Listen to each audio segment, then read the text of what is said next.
The trees shrieked in the dark like something alive and starving. I pulled the iron collar of my hunting cloak tighter, but the cold had already crawled through every seam, every stitch, into the marrow of my bones. The snow fell so thick that the torchlight in my hand barely reached the length of my own arm. Myria the Marked, they called me in the village. The elder's mistake. As if I'd chosen to be born with the silver scar that branched across my collarbone like a tree struck by lightning. As if I'd asked to be the girl no one touched, the woman no clan would name, the hunter given only the kills no one else would take. I adjusted the strap of my quiver and kept walking. That was all I knew how to do, keep walking. Tonight's assignment was simple. The elder had pressed the contract into my hands without meeting my eyes. One wolf, massive, black, killing livestock on the forest's eastern edge. Bring the pelt back by dawn, no coin up front. There never was, not for me, but a pelt that size meant enough silver to eat through the winter. Maybe 2 winters. I wasn't supposed to care what I killed. I never did. That was the one thing they trusted me with. I didn't flinch. Then I saw it. Crimson on white, dark and vivid and wrong, cutting through the snow in a line so long it looked like the forest itself had been split open. Not a splash, not a drop. A trail, thick, deliberate, agonizing, carving through the trees toward the hollow beneath the old Elkbone Ridge. Everything in me screamed to stop, to turn around, to go back to the village and tell the elder the wolf was gone, the trail went cold, the night one. But I kept going. The blood kept going too. And somewhere ahead, beneath the howl of the wind and the creak of the frozen branches, barely audible, barely there, I heard something that no animal in pain should ever be able to produce. Not a snarl, not a growl. Something slower, something almost deliberate. Like breathing. Like waiting. My hand found the hilt of my blade. My feet found the next step. The torchlight cut a thin, trembling circle through the dark, and at the edge of it, just barely inside the reach of the flame, I saw the shape that would end the life I knew and begin the one I hadn't dared to imagine. The wolf I was supposed to kill was still alive, and he was looking directly at me. He was gigantic, even broken, even bleeding, even half swallowed by the shadow of the hollow beneath the ridge. The kind of size that didn't make sense in nature, that rewrote the rules of what a creature could be. His shoulders alone were the width of a grown man's chest. His paws, splayed against the frozen ground, were broader than my face. His fur was black as deep water, not the flat, dead black of shadow, but the living black of something that had its own depth, its own dimension. Even matted with blood and ice and the filth of the forest floor, it caught the thin torchlight and threw it back in ripples. He was the most magnificent thing I had ever seen in my life, and he was dying. The trap had taken his left foreleg. Not a clean catch. Whoever had set this thing, and I had a sick, cold suspicion it wasn't one of ours, had engineered it to hold something large. The iron teeth had closed above the joint, grinding through fur and muscle down to the bone, and the wolf had clearly been fighting it for hours. The snow around him was churned black-red in a wide, desperate circle. He'd pulled. He'd twisted. He'd exhausted himself trying to tear free, and now he lay still, sides heaving, the only movement left in him the slow, terrible labor of breathing. My job was to put a blade in him and take the pelt back to the elder before dawn. I stood at the edge of the torchlight and did not move for a long time. Walk away, Myria. The voice in my head was practical, sensible, the voice of 11 years surviving on scraps and contracts and the discipline of not caring. This is a wounded predator, in pain, cornered. He will take your hand off at the wrist before you get close enough to do anything useful. He is going to die regardless. The kindest thing you can do is make it fast. Everything in me screamed to raise the blade, to be efficient, to be the cold, unfeeling thing the village had always told me I was. But I kept going. One step, then another. The torchlight moved with me, stretching his shadow long across the snow, and at the sound of my boots he went rigid, every muscle locking, a low reverberation beginning in his chest that I felt in my sternum before I heard it with my ears. A warning. I stopped. I know, I said quietly, to the wolf, to the dark, to no one at all. I know you're dangerous. I know this is a terrible idea. He didn't move. Neither did I. The growl held, not escalating, not retreating. Suspended. Like he was waiting to see what I would do next. Like the decision hadn't been made yet and he understood that it hadn't. That was the thing that stopped my breath. Animals didn't wait. Animals in pain reacted. They lunged. They snapped. They went for the nearest warm thing and didn't stop until the threat was gone or they were. But this wolf was waiting, measuring. His yellow-green eyes tracked me with a steadiness, a patience that had no business being inside the skull of a creature. I lowered the torch slowly, bringing it closer to the ground, making myself smaller. Less threat. Less silhouette against the dark. I watched his eyes the whole time, watched them track the movement, recalibrate, settle. Then the torchlight caught them fully, and I forgot for a moment where I was. Gold, molten, liquid, ancient gold, not the dull amber of an animal, but something that burned from the inside, something that had weight and gravity and the particular quality of a thing that had seen far too much and forgotten none of it. There was a rim of deeper amber at the outer edge, darkening to bronze, and at the center, catching the flame, a point of light so precise it looked placed, not natural. They were not an animal's eyes. I knew that, standing in the snow, with my blade still in my hand and the cold eating through my boots. I knew it the same way I'd always known things I wasn't supposed to in the marrow, in the silver scar at my collarbone that had always ached when something true was near. Whatever was trapped in that iron jaw, it was not simply a wolf. "Run," said the practical voice. "Run right now." I crouched instead, and I sheathed my blade. The growls spiked, sharp, alarmed, a warning ratcheted up into something closer to panic. He scrambled to get upright, and the trapped leg wrenched, and he made a sound low, broken, cut off immediately as if he'd forbidden himself from making it, and I pressed both hands palm out toward him and said, louder than I intended, "Stop, you'll tear it to the bone, stop." He stopped. We both breathed. I stretched out one hand, slowly, slowly, the way you'd offer your knuckles to a dog you'd never met, and let it hover just inside the edge of his reach. Not touching. Not yet. The offer of a thing, not the imposition of it. "I'm not going to hurt you," I said. My voice had gone steady in that way it only did when I'd already made a decision I couldn't take back. "But I have to get close. The trap has to come off and the bleeding has to stop or you're going to die here. And I don't." I paused, swallowed. "I don't want that." A long silence. The wind moved through the high branches. Snow fell between us. Then, so slowly I thought I was imagining it, the wolf lowered his great head until his chin touched the ground. Not a surrender, not submission, something more deliberate than either. Permission.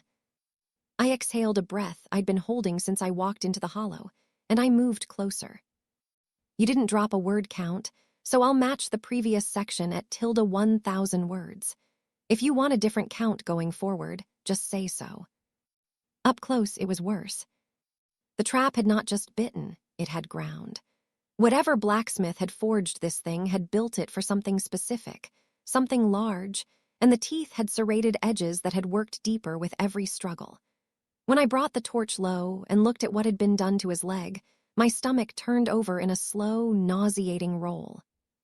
The wound was not survivable, not like this. Too much blood, too much damage to the tissue above the iron, where the swelling had already gone dark and tight.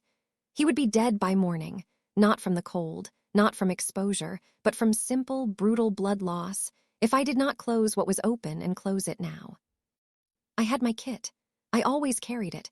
A hunter who didn't was a fool, and whatever the village thought of me, I was not a fool. Strips of linen wound tight in oilskin. A tin of pine resin salve that burned like fire and sealed like iron. A bone needle and sinew thread for the deep things. I'd used all of it on myself more times than I could count in the dark alone. With nothing but my own teeth clamped on a piece of leather to keep from making noise. But first the trap had to come off. I studied the mechanism. Two-jaw spring release. I'd seen the design, never this size. The release pins were on either side, buried under the blood-frozen hinge plates. I would need both hands. I would need to be close enough that if he moved, if the pain broke his patience for even 1 second, he could take my face off before I could pull back. "This is going to hurt," I told him honestly. "I can't make it not hurt. I need you to hold still." He watched me. That impossible gold gaze, steady and burning and aware in a way I still couldn't let myself fully think about, because if I thought about it, I would have to make decisions I wasn't ready to make. I set the torch in the snow where it would give me light without being in the way. I pulled off my gloves with my teeth and tucked them in my belt. I needed to feel the pins, feel the give of the mechanism, and I couldn't do that through leather. The cold hit my bare hands like a blade. I ignored it. I got my fingers on the first release pin. "Hold still," I said again, quieter, more for myself than for him. I pressed. The jaw shifted just slightly, just enough that the pressure on the wound changed, and the sound he made was not a growl, not a snarl, but something low and involuntary and terrible, the sound of pain exceeding the threshold of dignity, and every muscle in his body went rigid as stone beneath my hands. But he did not move. He did not snap. He pressed his chin harder into the frozen ground and he held, and I understood in that moment what it was costing him, and I moved faster. Second pin, the jaw released. I pulled the trap free in one motion and threw it behind me into the snow, and immediately pressed both hands over the wound. Bare palms, no salve yet, just pressure, direct and hard, and felt the blood pooling against my fingers with the particular urgency of something that had been waiting to escape. He made a sound I will never forget. Not pain exactly, something beyond pain, something that sounded disturbingly like relief. "I've got you," I said, which was a strange thing to say to a wolf, to a creature that outweighed me 4 times over, to something that could kill me without effort and had chosen, inexplicably, not to. "I've got you. Stay still." Too much blood. The linen strips would not be enough. I could see that before I even opened the kit. The wound needed packing, needed the resin, needed time that we did not have out here in the open with the temperature dropping and his body already in shock. He would die if I let him get cold. I did the wound work first, packed the resin in, and did not let myself react to the way his whole body flinched, to the sound he swallowed, to the long shudder that moved through him like a wave and then stilled. I wound the linen tight, layer over layer, until the seeping slowed and then stopped. The bone, needle, and sinew for 2 of the deeper tears at the joint margin, and by then my hands were shaking, not from nerves, not from fear, but from the cold, from the bare skin exposure, from the fact that I had not eaten since midday and the work was demanding everything I had. When it was done, I sat back on my heels and looked at what remained. The leg was wrapped. The bleeding had stopped, or mostly. But he was shivering now, deep, structural shivering, the kind that came from shock and blood loss and hours of exposure, and the night was only getting colder. The hollow gave some protection from the wind, but not enough. Not nearly enough. I looked at the wolf. I looked at my hunting cloak, thick wool, oiled on the outside, the single piece of gear I owned that had cost me real money, that I had saved 4 contracts to buy, that stood between me and the kind of cold that killed people in their sleep. I looked at the wound, and at the shivering, and at the night still stretched out long and dark ahead of us. "Of course," I said to no one. I unclasped the cloak from my shoulders and laid it over him. He went still beneath it. The shivering didn't stop, but something in his posture changed. Something shifted in the set of his shoulders beneath my hands as I tucked the wool as close as I could manage. He turned his great head and looked at me, gold eyes catching torchlight. Not a wolf's look, not even close. The cold hit my back like a wall. I was already regretting it. I was already certain I'd made the right choice. Both things, simultaneously with complete conviction. I pulled my knees to my chest and tried to think about what came next. The cold made the decision for me. Not courage, not compassion, not the particular recklessness that the village had always mistaken for stupidity when they watched me take the contracts no one else would touch. Just the cold, clean, indifferent, absolute settling into my spine with the quiet authority of something that did not negotiate. I had given him my cloak. My hands were already numb to the wrist. In another hour, maybe less, I would lose feeling in my feet, and after that it would stop being uncomfortable and start being dangerous. And I had not survived 11 years alone in the forest to die of exposure 20 minutes from the village boundary, because I had a moment of sentimentality over a wolf. I needed warmth. He was the only warmth available.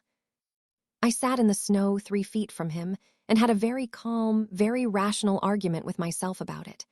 I was practical about it. I listed the reasons it was acceptable: survival, proximity, body heat, the simple mathematics of two living things in a cold that was trying to kill at least one of them. I did not think about the gold eyes. I did not think about the look he had given me when I laid the cloak across his shoulders. I thought about core temperature and wind chill, and the particular gray color that frozen fingers turned before they stopped hurting entirely. This was crazy, absolutely crazy. But if I let myself freeze after working this hard to keep him alive, if I survived the wolf only to be killed by the weather, then the whole night was a waste, and I had never been able to tolerate waste. I moved. Slowly, announcing every motion the way I had when I first approached him, keeping my hands visible, keeping my eyes on his face. He tracked me without lifting his head from the ground, that gold gaze following my movement with the same impossible steadiness it had held since the beginning. The shivering had eased slightly, the cloak, the stopped bleeding, the simple mercy of not having to fight anymore, but he was still not warm. Neither was I. I settled myself against his side. Not under the cloak. I left that over his wound, over the damaged leg, where it was doing the most good. I pressed my back against the long, solid plane of his ribs, pulled my knees in tight, folded my arms hard against my chest, and told myself this was a practical arrangement between two creatures trying to outlast a cold night in a forest that wanted both of them dead. His breathing changed. Not alarmed, I had learned to read the register of his tension well enough in the last hour to know the difference between readiness and ease. This was something else. A slow, deliberate deepening, like a body remembering that it was allowed to stop bracing. The ribs against my back expanded, held, released, and then again, and the rhythm of it was steadier than it had been since I'd found him. His body was enormous. Even lying down, even diminished by blood loss and exhaustion, the sheer physical fact of him was overwhelming, like leaning against something architectural, something that had been built with a different scale in mind. The heat came off him in waves, deep and genuine and extraordinary given how long he'd been lying in the snow, and I felt it move through my back and into my shoulders and down my arms, and I closed my eyes and did not let myself make a sound. I could not remember the last time I had been warm. That was the thought that undid me, sitting in the dark against a wolf I was supposed to have killed an hour ago. I could not remember the last time warmth had come from something outside myself, from something that wasn't a fire I'd built with my own hands in a hut I lived in alone. I had been cold for so long, not just tonight, not just this winter, but in the particular way that had nothing to do with temperature and everything to do with the specific texture of a life lived entirely at arm's length from every other living thing. Myria the marked, Isolde the cursed, the elder's mistake. No one touched me, no one sat beside me, no one stayed. The wolf stayed. He made a sound, very low, almost below hearing, felt more in the chest than heard with the ears, and it was not a growl, not a warning, not the sound of an animal tolerating an intrusion. It was something I had no name for. Something that moved through the frequency of comfort, of recognition, of a thing that had also been alone for a very long time, and had also forgotten what it felt like to have something warm pressed against its side. Or perhaps I was projecting. Perhaps I was so exhausted and cold and untethered from good judgment that I was reading human feeling into the sounds of an animal. Perhaps this was just a wolf, just a very large and unusual wolf, and I was a fool who had thrown her cloak away and was now sitting in a snowdrift anthropomorphizing her own poor decisions. His head shifted. Slowly, with the careful deliberateness that characterized everything he did, he turned and rested his chin on the ground near my knee. Not on it, near it, close enough that I could feel the warmth of his breath through the thin fabric of my hunting trousers. I looked down at him. Gold eyes, half-lidded now, heavy with exhaustion and blood loss and the particular gravity of a body finally allowed to rest. The torchlight was dying. I'd be in full dark soon, but I could still see them clearly. That liquid, burning, ancient gold, that rim of deeper bronze, that precise center point of light. Not an animal's eyes. I had known it from the first moment. I knew it now with a certainty that sat in my chest like a stone. For the first time in longer than I could name, I was not afraid. I closed my eyes. The wind moved through the high branches above us, cold and restless and indifferent. The wolf breathed. I breathed. The snow fell soft and silent around the hollow, covering the blood trail, covering the trap I'd thrown into the dark, covering all the evidence of what this night had already cost and what it had already given. For the first time in years, in what felt like forever, I didn't feel alone. I didn't feel worthless. I felt, improbably, inexplicably, exactly where I was supposed to be. And I slept. I awoke to warmth. Not the familiar warmth of banked embers in my hut, the thin, apologetic heat of a fire that had been burning down for hours and knew it. No, this was different. Deeper. The kind of warmth that came from something alive, something that generated heat the way a forge did, from the inside out, from a source that didn't diminish. My fingers were resting on skin. I registered that before anything else, before the light, before the sound of birds in the high branches, before the pale gray of early dawn filtering through the trees above the hollow.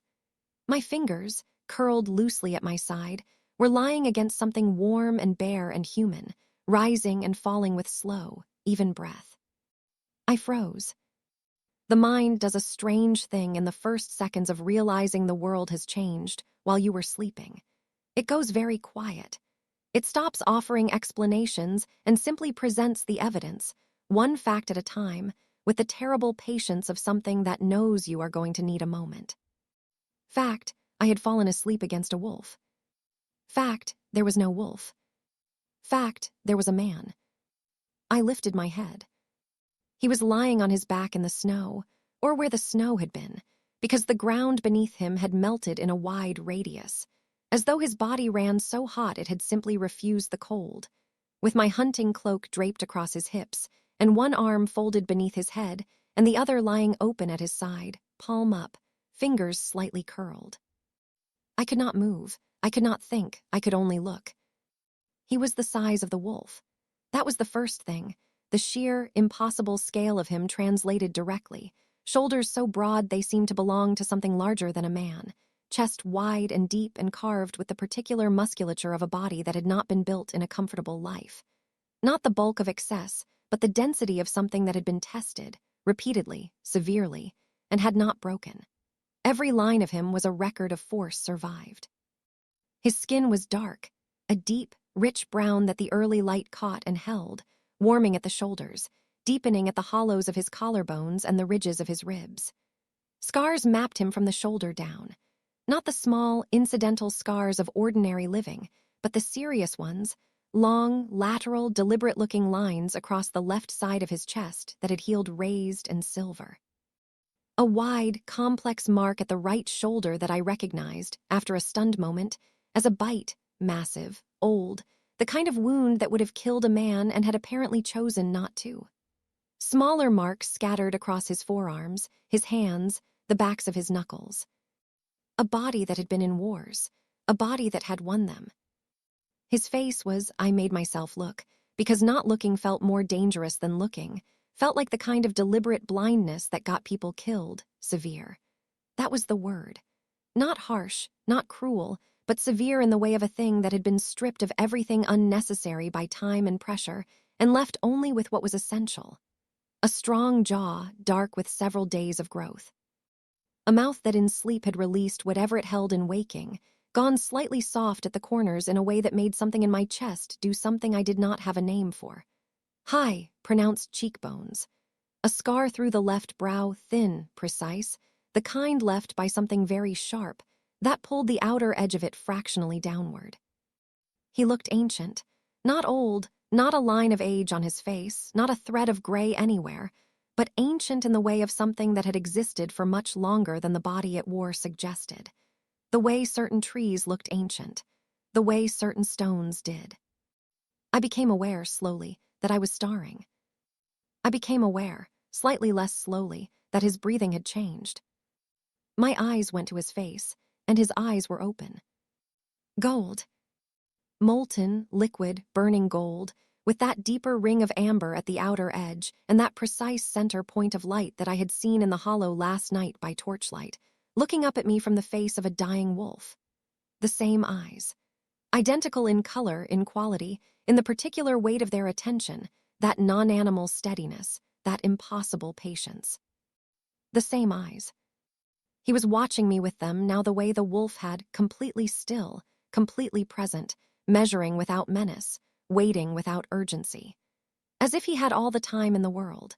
As if he had been watching me sleep and had decided, before I woke, exactly what he was going to do and say and be, and was now simply waiting for me to catch up. I should have run. Every rational faculty I possessed assembled itself into a unanimous, urgent vote for immediate retreat. Get up, get distance, get the blade back in my hand, process this from a safe remove. But I didn't move. Because in those eyes, those gold, burning, ancient eyes, I saw the same thing I had seen last night in the hollow. The same thing that had stopped me from raising my blade when everything told me to raise it. Recognition. Not mine, his. He was looking at me, the way you looked at someone you had been waiting to find. He opened his mouth. His voice, when it came, was low and deep, and had the particular resonance of something that had not spoken in a very long time, rough at the edges, like a door opened after years of disuse, but underneath it, a register that seemed to come from the chest, from the ribs, from somewhere structural. One word, the first word he had spoken. Mine. The hollow went absolutely silent around it. I stared at him. He looked back at me with those impossible eyes and did not elaborate and did not apologize and did not look even slightly uncertain about what he had just said. The wolf I had rescued was a man. And he was looking at me like I was the only thing in the world worth looking at. I found my voice somewhere beneath the shock. What did you just say? He didn't repeat it. He didn't need to. The word was still sitting in the cold air between us like something solid, like something that had weight and edges and was not going anywhere regardless of whether I acknowledged it. He simply watched me with those gold eyes and waited, with the same unnerving patience he had held since the hollow, since the trap, since the moment I had walked into the reach of his torchlight and chosen, inexplicably, not to turn back. I got to my feet. My legs were stiff from the cold and the ground, and the hours of sleeping curled against something that was apparently not a wolf, and I was acutely, uncomfortably aware that I was standing in a snowdrift in a forest at dawn without my cloak, facing a man I did not know who was wearing it, and had just claimed me with a single syllable like it was the most natural thing in the world. I belong to no one, I said. My voice came out steadier than I felt. I want to be very clear about that. No one. Not the elder, not the village, not whatever. I gestured at him, at all of him. At the impossible scale and the gold eyes and the scars and the fact of his existence in a hollow where I had left a dying wolf. Whatever this is, no one owns me. He tilted his head. It was such a small movement. A slight, unhurried inclination, the way you tilted your head at something that had said something almost correct, but not quite. The way you looked at a problem you had already solved, watching someone else work toward the answer you were already holding. And then, very slowly, the corner of his mouth moved. Not a smile, something more dangerous than a smile, something that knew things. You touched me, he said. His voice in full sentences was even lower than that single word had been, a deep, unhurried current, each word placed with the deliberateness of someone who had learned long ago that speech was a resource and waste was a sin. Without fear, without a weapon drawn, you knew what I was. I didn't know what you were, I said. I still don't. Yes, you did. He said it without accusation, without heat, simply as a fact being returned to its owner. You knew in the hollow, you knew before you put your hands on the trap. That is why you stayed. I opened my mouth, closed it. He was not wrong. I hated that he was not wrong. That doesn't mean you own me, I said. No, he agreed, and the agreement was so immediate and so calm that it disarmed me entirely. He sat up, unhurrying, the cloak shifting across him, and the movement revealed more of those scars in the early light, and I made myself look at his face instead. It means something older than ownership, something that doesn't have a clean word in your language. He paused. You saved my life. You gave me warmth at cost to yourself. You did not run when everything told you to run. His eyes held mine without flinching. In my world, that is not a transaction. It is a bond. It is irrevocable. I don't live in your world, I said. You do now. The certainty in it should have made me furious. Part of me was furious. A distant, principled part, the part that had spent 11 years being told what I was and where I belonged and had survived precisely by refusing every definition anyone had tried to press onto me.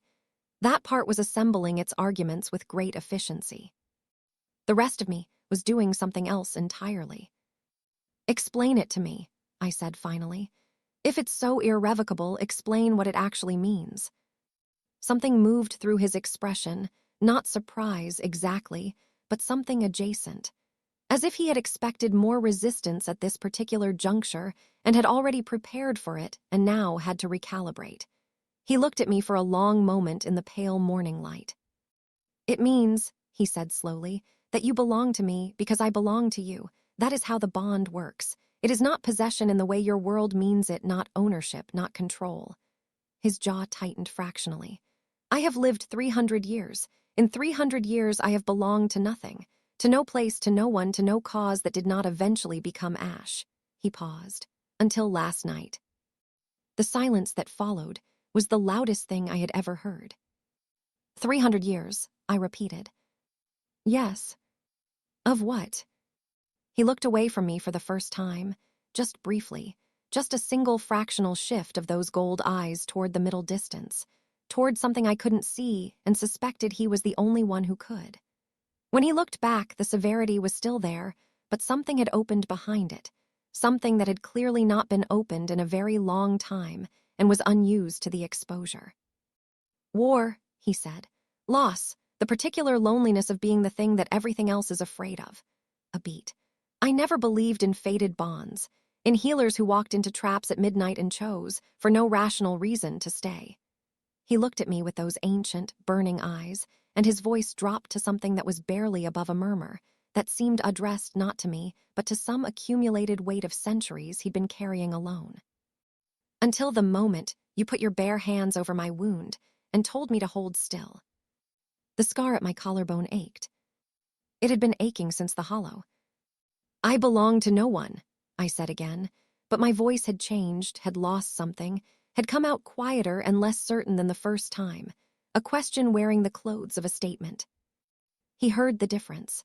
Those gold eyes found mine and held them, and for the first time since he had opened them this morning, something in his expression shifted from patience into something warmer, something that sat just at the border of devastating. No, he said softly, you belong to yourself, you always have. A pause. I am simply the first thing that has ever known what that was worth. I had no answer for that. I had been waiting my entire life for someone to say it, and now that it had been said, I had absolutely no idea what to do with it. And he seemed to understand that too, because he didn't press, didn't move, didn't crowd the moment with anything additional. He simply waited. The way he always waited. Like I was worth the time. We heard them before we saw them. Boots in snow, 4 sets, maybe 5, moving with the particular confidence of men who had never had reason to be quiet in a forest because nothing in it had ever frightened them. The sound came from the north edge of the hollow, from the direction of the village, and it carried with it the low murmur of voices not bothering to conceal themselves and the metallic percussion of weapons not bothering to be sheathed. I knew those voices. The elder had sent hunters. Of course he had. I had not returned by dawn with a pelt. In 11 years, I had never missed a deadline, never failed a contract, never given him reason to send anyone after me, and now he had, and they were coming fast, and I was standing in a hollow in the snow next to a man who had been a wolf 8 hours ago and was currently wearing nothing but my hunting cloak. I turned to him. We need to. He was already standing. I hadn't seen him move.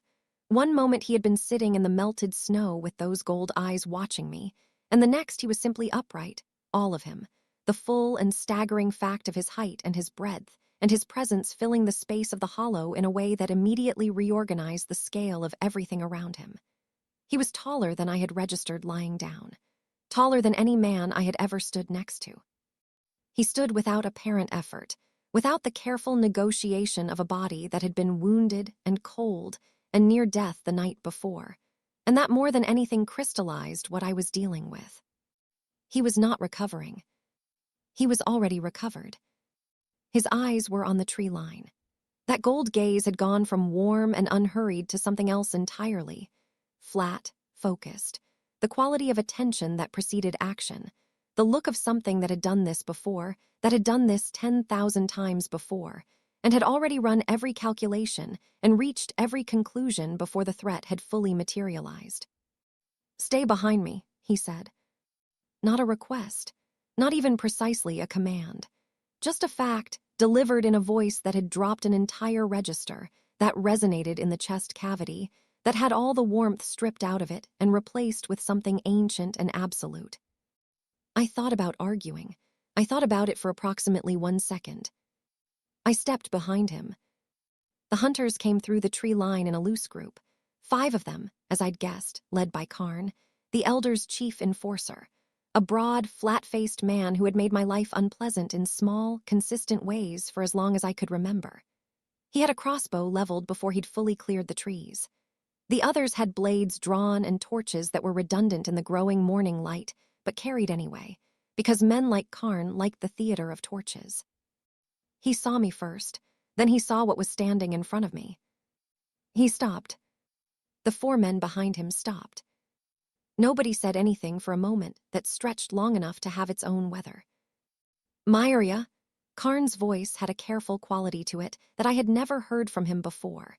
His eyes were moving over the man in front of me with the rapid, recalibrating assessment of someone whose understanding of the situation was undergoing significant revision. "Step away from it." "From him," I said. "Step away." The man in front of me had not moved, had not shifted his weight, had not raised his hands, had not done any of the things a person did when 5 armed men walked out of a tree line pointing weapons at them. He simply stood with the stillness of something that had decided and was waiting for everyone else to finish deciding. "You were sent for a wolf," he said. His voice, aimed outward, aimed at Karn and the hunters and the cold morning air between them, was different again. Not the low, private register he had used with me, something wider. Something that moved through the clearing the way a sound moved through water in all directions simultaneously, touching everything. Karn's crossbow arm tightened. "What we were sent for is village business, not yours." "The wolf is dead," the man said, simply, finally. "There is no pelt. There is no contract. Go back to your elder and tell him the forest chose differently tonight." "I don't take orders from." He moved. I saw it and I still cannot fully describe it. One moment he was standing still, and the next Karn's crossbow was in his hand. Not Karn's hand, his hand. And the bolt that had been aimed at my chest was between his fingers, extracted from the mechanism mid-trigger with a speed that my eyes refused to parse into individual components. Karn stumbled backward. The crossbow hit the snow. The man turned it once in his fingers, almost contemplative, and set it down at his feet with a gentleness that was somehow more frightening than anything violent could have been. The 4 hunters behind Karn were not breathing. Karn was not breathing. "Go," the man said, quiet, absolute, the single syllable carrying the specific gravity of something that had ended things before and was extending, this once, the courtesy of a warning. His gold eyes moved across each of them in turn, unhurried, cert. "Tell everyone who sent you. The wolf lives. He has always lived." A pause, each word placed with the care of something being carved rather than spoken. "And anyone who raises a weapon toward this woman will not see the next sunrise." Nobody moved for 3 full seconds. Then Karn turned, and the hunters turned with him, and they went back through the tree line the way they had come, faster now, without the confidence of before, without the theater of torches because the torches were apparently not adequate to the occasion. The hollow went quiet. I stared at the space where 5 armed men had been standing 30 seconds ago. "You took the bolt out of the crossbow," I said. "Yes." "While it was being fired?" "Yes." I turned and looked at him. He had turned back to face me, the gold eyes calm and unhurried again, the terrifying flatness of a moment ago already receding like a tide going out, leaving behind the same warmth, the same patience, the same quality of attention that made me feel simultaneously like the most and least prepared person in the world.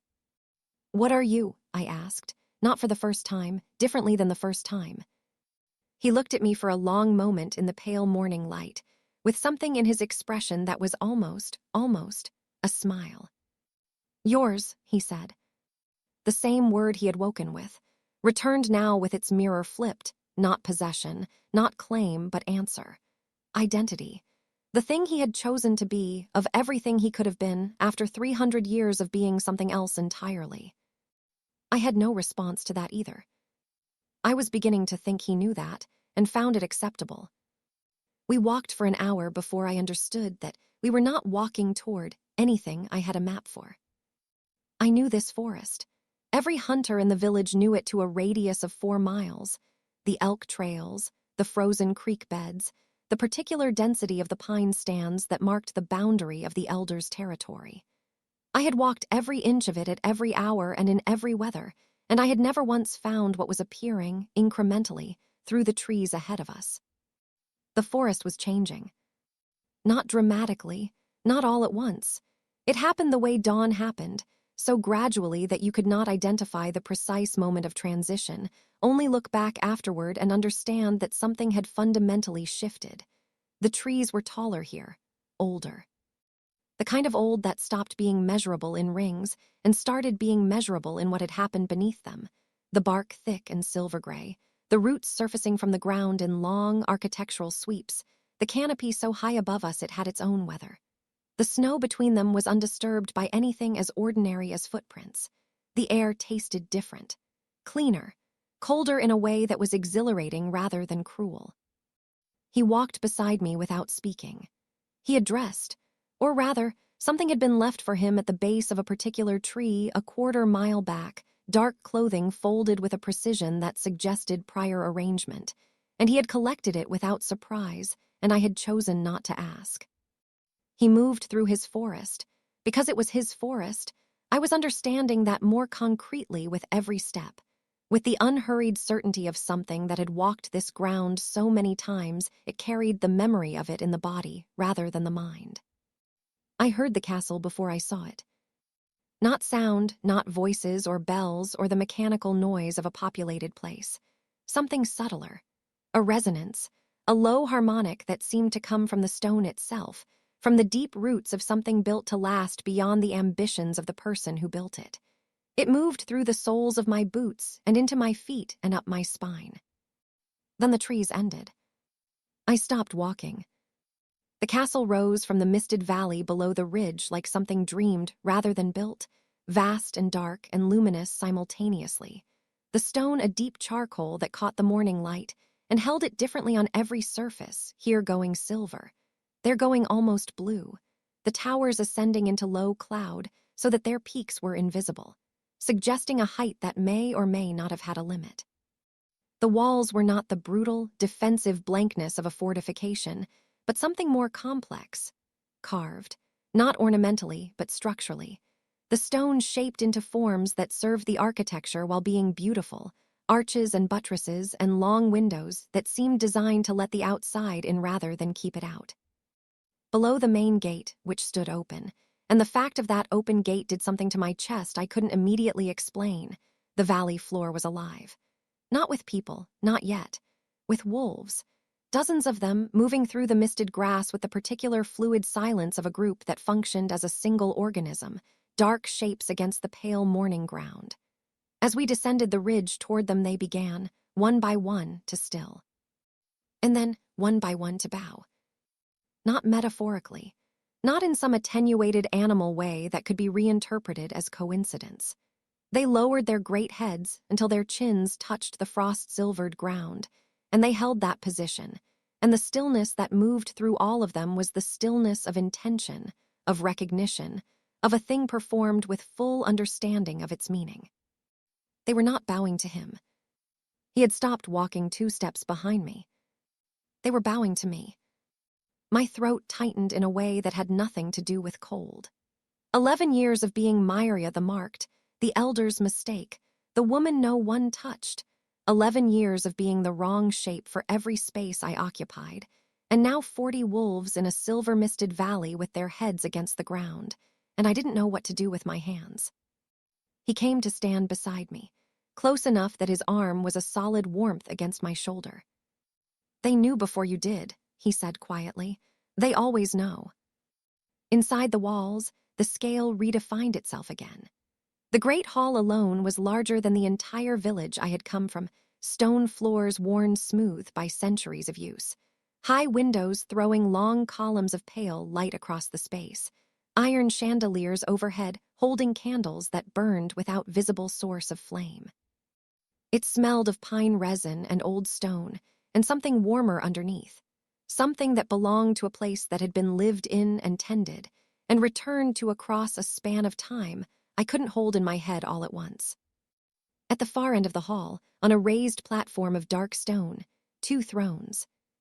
One occupied, one not. The empty one was not lesser, was not secondary. It sat precisely level with its companion, identical in scale, in craft, in the particular weight of its presence in the room.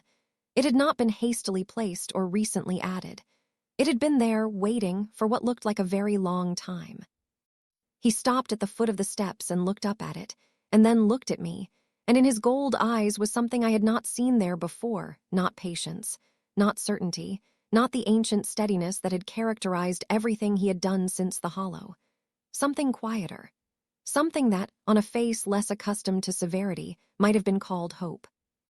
"Yours," he said, the word he kept returning to, each time unwrapped differently, each time carrying a different cargo. "If you want it." I looked at the throne. I looked at the hall around it, at the stone and the light, and the scale of a world built to contain something far larger than anything I had ever been allowed to be. I looked at the wolves visible through the high windows, still moving through the valley below, still going about the business of a world that had apparently been waiting for me to arrive. I thought about the hut, the cold, the contracts pressed into my hands without eye contact, the name they had given me that I had never chosen. "I want to be very clear," I said slowly, "that I am not doing this because you told me to." Something broke open in his expression. Not dramatically, just a single fractional shift, a loosening at the corners of that severe mouth, a warmth moving through the gold of his eyes like light moving through amber. 300 years of war and loneliness, and the isolation of being the thing everything else feared. And this, apparently, this was what broke through it. "I know," he said, and he was almost smiling. Fully, genuinely, almost smiling. I climbed the steps. I stood before the empty throne for a long moment, feeling the resonance of the stone beneath my feet, the warmth of the hall around me, the particular gravity of a thing that had been waiting and was now done waiting. I sat down. The hall held its breath. And then, from below, from the valley, from the wolves, from the misted morning air beyond the high windows, a sound rose. Not howling. Something more complex than howling. Something that moved through harmony and dissonance simultaneously, that carried the specific frequency of a thing that had been unresolved for a very long time and had finally, irrevocably, resolved. He sat beside me. His hand found mine on the arm of the throne, not gripping, not claiming, just present, just the solid warmth of a thing that had decided and was not going anywhere. I looked out at the hall, at the light, at the life of a world I had not known existed this morning. "My queen," he murmured. The first title he had given me that was not a claim but a recognition. I turned and looked at him, at those gold eyes, at that almost smile, at 300 years of waiting arrived at its conclusion, and something settled in my chest that I understood in that moment had never been settled before. Not in 11 years of surviving alone. Not once. My king, I said quietly back. And for the first time in my life, the name fit. I had walked into that forest to kill a wolf. I had walked in with a blade at my hip and a contract in my pocket and the particular hollowness of a woman who had learned, over 11 years of surviving alone, to need nothing and expect less. I had walked in with the cold at my back and the village at my back, and every name they had ever called me sitting heavy in my chest like stones. I had gotten so used to carrying I had forgotten they were not supposed to be there. Myria the marked, the elder's mistake, the girl no one touches. I had walked into that forest with all of it. Every stone, every name, every winter of eating alone and sleeping alone and waking alone, and telling myself that aloneness was a kind of strength, that needing nothing was the same as having enough. I had believed that. I had believed it completely. I did not believe it anymore. The window of the great hall looked out over the valley, where the wolves still moved through the morning mist, silver and dark and unhurried, going about the life of a world that had made room for me before I had made room for myself. The throne beneath me was warm stone and centuries of waiting, finally done waiting. The hand over mine was the hand of something that had lived 300 years and chosen, of all the things it could have chosen, to belong to me. I had rescued the wolf from the trap. And he had rescued me from mine, from the cold hut and the graceless contracts and the accumulated weight of being told, in every language a village knew how to speak, that I was the wrong shape for every space I occupied. He had looked at me with those gold eyes in the hollow, in the dark, in the worst hour of both our lives, and seen not the mistake, not the marked girl, not the hunter no one wanted. He had seen the queen. Before I knew I was one. I looked at him now, at the severity of that profile, at the scar through the brow, at the almost smile that had broken through 3 centuries of war and loneliness, and was still, even now, getting used to its own existence. He turned and found my eyes with his, and what moved through that gold gaze was the same thing it had always been, from the hollow to the dawn to this moment in a hall built to hold something larger than either of us alone. Recognition, certainty, home. I had saved a wolf from a trap at midnight. By sunrise, he was the Alpha King. And I was done being cold. And if you want to know what happens next, what the elder does when he finds out, what it means to rule a kingdom you never knew existed, and what it truly costs to be chosen by something ancient, make sure you are subscribed and have the bell turned on because the next part drops very soon. Drop a comment below and tell me, would you have stayed in that hollow? Or would you have run? I read every single one. See you in the next one.